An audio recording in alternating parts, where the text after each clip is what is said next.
الحمدللہ وحدہ والصلاۃ والسلام علی من لا نبی بعدہ اعوذ باللہ السمیع العلیم من الشیطان الرجیم بسم اللہ الرحمن الرحیم رب ادخلنی مدخل صدق واخرجنی مخرج صدق واجعلنی من لدنک سلطانا نصیرا۔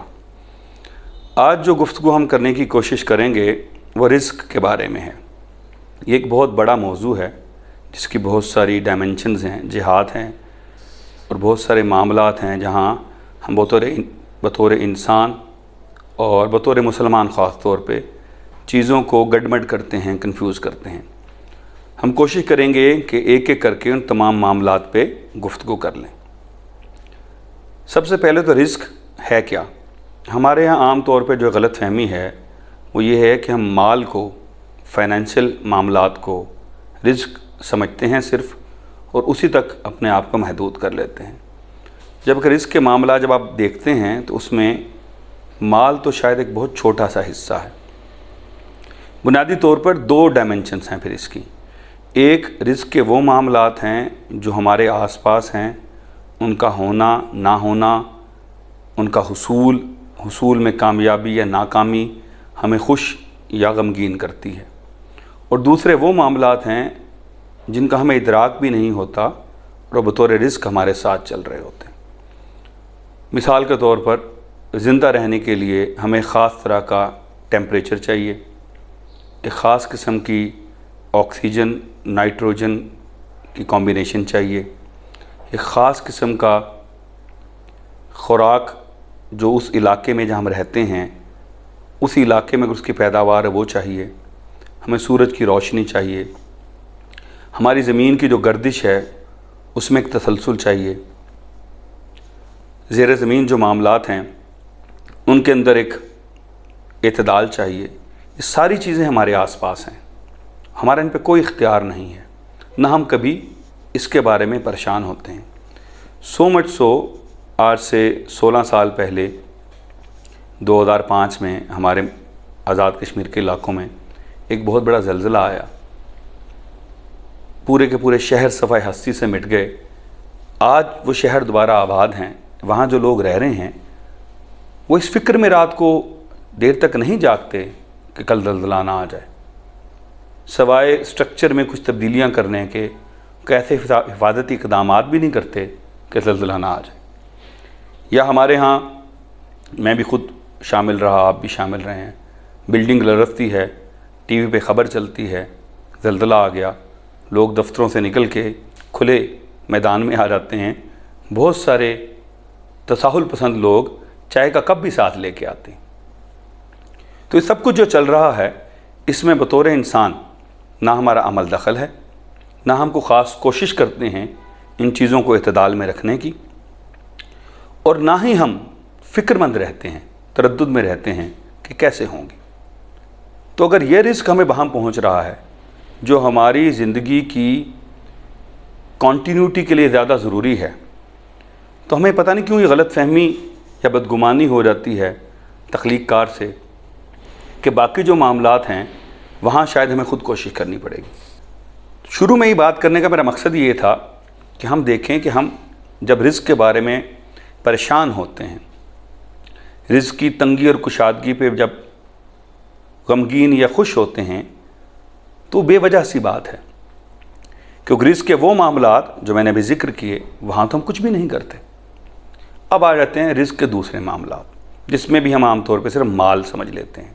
حالانکہ اگر مال ہی کی بات کریں تو اگر ہم نے مال کمانے کے لیے کوشش خود کرنی ہے تو غالباً پہلی کوشش تو کرنی یہ چاہیے کہ کسی مالدار آدمی کے گھر پیدا ہو جائیں۔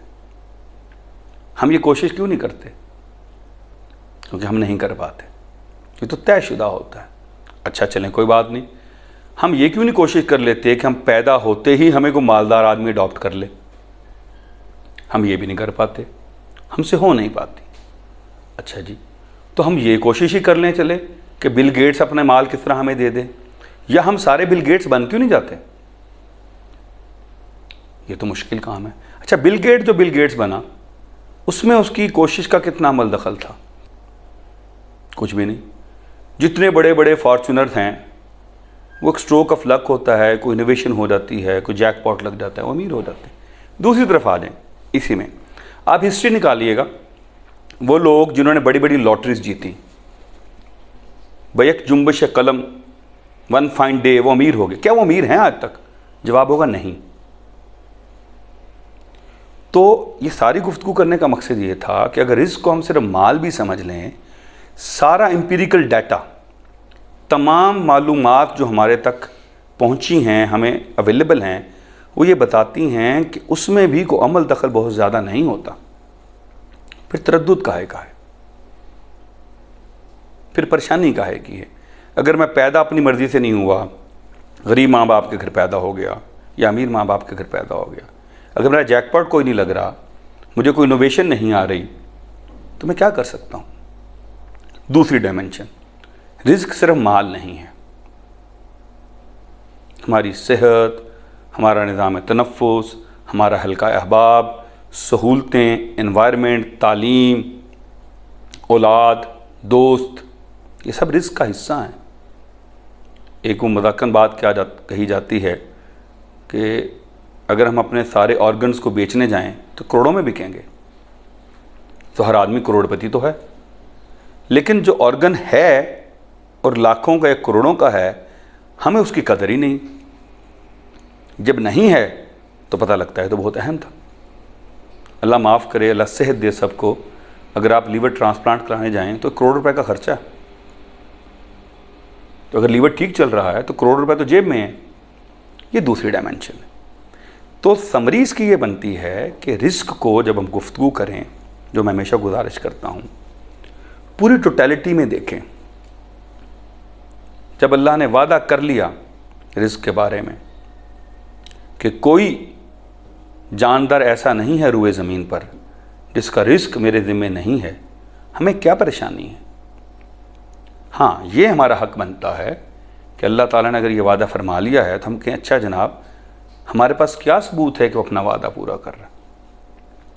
گفتگو کا پہلا حصہ یہی تو تھا۔ ہم میں سے کس نے تعلیم حاصل کی تھی سورج بنانے کی؟ کس نے جوائنٹ وینچر کیا کسی ملٹی نیشنل سے اس کرۂ ارض پہ نائٹروجن اور آکسیجن کا خاص بیلنس بنانے کا؟ کہاں ہمارا اختیار ہے کہ ہم زلزلوں کو روک لیں، طوفانوں کو روک لیں؟ ساری دنیا کی ترقی یافتہ قومیں مل کے جو چاند پہ پہنچتی ہیں، مریخ پہ گھر بساتی ہیں، 2 سال ہو گئے، ایک ناٹ اے لیونگ اینیمل ہم سے قابو نہیں ہو رہا۔ میرا بیٹا کہتا ہے وائرس تو لیونگ اینیمل بھی نہیں ہوتا، تو وہ چلا رہا ہے نا جی۔ اس نے اگر وعدہ کیا، ہمارے سامنے ہیں، فصلیں اگتی ہیں، بارشیں ہوتی ہیں، دریاؤں میں پانی آتے ہیں، سب کچھ چل رہا ہے۔ کم و بیش 1.3 ملین 13 لاکھ مخلوقات ہیں ہمارے علاوہ، ان کے رزق بھی تو کوئی دے رہا ہے نا۔ وہ تو نہیں کوشش کرتی۔ ڈولفن مچھلی تو کسی دفتر میں نہیں جاتی، کسی وزیر کے ساتھ مل کے پرمٹ نہیں لیتی، رزق تو اس کو مل رہا ہے۔ تو ہمارے پاس اس کا وعدہ بھی ہے، اس کا ثبوت بھی ہے کہ رزق کے وہ معاملات جن میں اگر ہم چاہیں بھی تو دخل نہیں دے پاتے، اس نے وہ ہمارے لیے بہم پہنچائے ہیں، پہنچا رہا ہے، پہنچاتا رہے گا۔ اس سے ایک قدم اور پیچھے جائیں، جس طرح ہمارے استاد کہتے ہیں، سورج میرے لیے رزق کا سبب ہے، اس سے روشنی ملتی ہے، اس سے ہیٹ ملتی ہے۔ اگر ٹیمپریچر 2-4 ڈگری ادھر ادھر ہو جائے نا، یا ٹھنڈ سے مر جاتے ہیں یا گرمی سے مر جاتے ہیں۔ اگر زمین اپنے محور سے چند سینٹی میٹر دائیں بائیں ہو کے گھوم جائے نا، تو جا گرے گی کسی اور پلانٹ کے اوپر۔ کبھی کبھار گردش کرتے کرتے چاند بیچ میں آ جاتا ہے سورج اور زمین کے، ہماری یہاں جان پہ بناتی ہے۔ بارشیں کم ہو جائیں تب مسئلہ بن جاتا ہے، زیادہ ہو جائیں تب مسئلہ بن جاتا ہے۔ زمین کی نیچے پلیٹس ہیں، وہ ایک پلیٹ تھوڑی سی انگڑائی لیتی ہے، ہزاروں لوگ مر جاتے ہیں۔ یہ جو چیزیں ہیں ان کے بھی تو رزق ہے نا، زمین کا بھی تو کوئی رزق ہوگا، سورج کا رزق ہے۔ جس طرح سورج کو میں نے کہیں پڑھا تھا، معلومات غلط ہوں تو درست کر لیجیے گا، کانٹیکسٹ وہی رہے گا، کوئی 18 ملین ایٹم ایک وقت میں پھٹتے ہیں، جس سے وہ انرجی نکلتی ہے جسے سورج دہک رہا ہے. کون کرتا ہے وہ؟ میں کرتا ہوں کیا؟ اچھا میں کرتا تو نہیں، کیا میں نے کوئی پلان بنایا ہوا ہے؟ جس طرح ہمارے اگین برسبیل تذکرہ ہے، تنقید مقصود نہیں ہے، ہمارے کچھ انشورنس کے لوگ آتے ہیں کہ بچوں کے فیوچر کا پلان بنا لیں. یہ بنا لیتا ہوں، وہ تو آپ بنائیں. یہ سورج چلتا رہے، میرے بچے جب بڑے ہوں، یہ بینک نہیں پلان بنا کے کیوں نہیں دیتا جی مجھے؟ گاڑی کی انشورنس تو کر دی انہوں نے، خدا نہ خواستہ لگ گئی تو ہم ٹھیک کر دیں گے. یہ زلزلے کی انشورنس کون کرے گا جی کہ نہ آئے؟ تو یہ ہمیں کانٹیکسٹ دیکھنا پڑے گا. معاملہ پھر وہی آ جاتا ہے، کیونکہ ہم ان چیزوں پہ گفتگو ہی نہیں کرتے، لہذا کبھی ہم ریلائز ہی نہیں کرتے. تو یہ پہلا حصہ ختم ہوا جس کے 2 حصے ہم نے بنائے. رزق صرف مال نہیں ہے، بے شمار معاملات رزق کے ایسے ہیں جو ہمیں پہنچ رہے ہیں بغیر کسی کوشش کے، بغیر کسی منصوبے کے، حتیٰ کہ بغیر کسی شعور کے. ہم ان کو کسی طرح سے بھی اپنے معاملات رزق میں شامل ہی نہیں کرتے. پھر رزق جو دوسرا ہے جو دنیاوی ہے، اس میں بھی مال کے علاوہ باقی چیزوں پہ ہماری عام طور پہ توجہ ہی نہیں ہوتی. یہ اللہ نے آپ کو صحت دی ہے، تندرستی دی ہے، اچھا ماحول دیا ہے، گھر دیا ہے، وہ بھی تو رزق ہے. ہم صرف مال پہ آ جاتے ہیں. تو ایک تو یہ غلط فہمی دور کریں، پورے رزق کو دیکھیں. اس میں اللہ کا وعدہ آ گیا کہ میں سب کو رزق دوں گا، میرے ذمے ہیں. وَمَا مِن دَابَّةٍ عَلَى الْأَرْضِ 12واں سپارہ کا. پھر دوبارہ آ جائیں، وَاللَّهُ يَرْزُقُ مَن يَشَاءُ بغیر حساب. اللہ جس کو چاہتا ہے بغیر حساب کا رزق دیتا ہے. کسی کا رزق بڑھا دیتا ہوں، کسی کا کم کر دیتا ہوں. تو مطلب یہ ہوا کہ وہ رزق ہے، جس طرح سورج کی روشنی اسی طرح مال، وہ بھی اس نے بنایا ہے. اس کو پتہ ہے کب آخری انسان آئے گا، اس کو پتہ ہے تب تک میں نے سورج کو روشن رکھنا ہے، پھر وہ بجھا دے گا اس کو. اذا الشمس کورت، جھڑ جائے گا وہ. اسی طرح اس کو پتہ ہے کہ میں اگر اس دنیا میں آیا ہوں مجھے کیا چاہیے رزق کے نام پہ.